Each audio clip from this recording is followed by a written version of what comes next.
స్వామి, ఈరోజు చాలా ప్రత్యేకమైన రోజు. అసలు గురు పూర్ణిమ యొక్క ప్రత్యేకత ఏంటి, ప్రాముఖ్యత ఏంటి? ఈ గురు పూర్ణిమని వ్యాస పూర్ణిమ అని కూడా అంటుంటారు. అంటే గురువులకే గురువులు అయినటువంటి వారు వ్యాస మహాముని. ఆయనని గౌరవించడానికి ఎన్నుకున్న దినం ఇది, ఈ గురు పూర్ణిమ.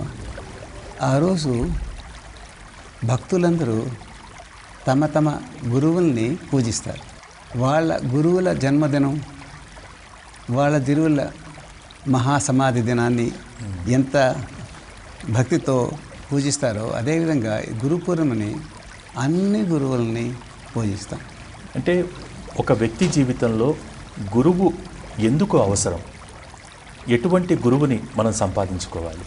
చూడండి, జీవితంలో ఏ విషయం నేర్చుకోవాలన్నా కానీ ఒక ఉపాధ్యాయుడు అవసరం. ఇప్పుడు గణిత శాస్త్రంలో నేను కొంచెం ప్రావీణ్యాన్ని పెంచుకోవాలి. దానికి గణిత శాస్త్రం తెలిసిన వ్యక్తి దగ్గరికి వెళ్తాను, వాళ్ళని ఉపాధ్యాయులు అంటారు. టెన్నిస్ బాగా నేర్చుకోవాలి, క్రికెట్ నేర్చుకోవాలనుకుంటే క్రికెట్ బాగా తెలిసిన వ్యక్తి దగ్గరికి వెళ్తాను, వాళ్ళని కోచ్ అంటారు. అదేవిధంగా ఆధ్యాత్మిక విషయాలని నేర్చుకోవాలంటే ఆ ఆధ్యాత్మికంగా ఆత్మ సాక్షాత్కారం పొందిన వ్యక్తి దగ్గరికి వెళ్ళాలి. ఆయన మామూలు ఉపాధ్యాయులు కాదు, మామూలు కోచ్ కాదు, ఆయన ఆత్మ సాక్షాత్కారం పొందిన, అంతే భగవంతుని గురించి తెలుసుకున్న వ్యక్తి. అలాంటి వ్యక్తిని గురువులు అంటారు. గురు అంధకారాన్ని దూరం చేసేవారు. నా ఆత్మ అజ్ఞానం అనే అంధకారంలో ఉంది.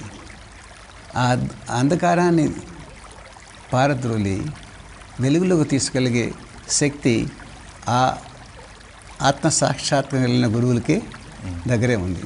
అందుకని వాళ్ళ అవసరం చాలా ఉంది. వాళ్ళని మిగతా ఇతర ఉపాధ్యాయులతో పోల్చకూడదు. వీళ్ళు దైవ సాక్షాత్కారం పొందిన మహాగురువులు.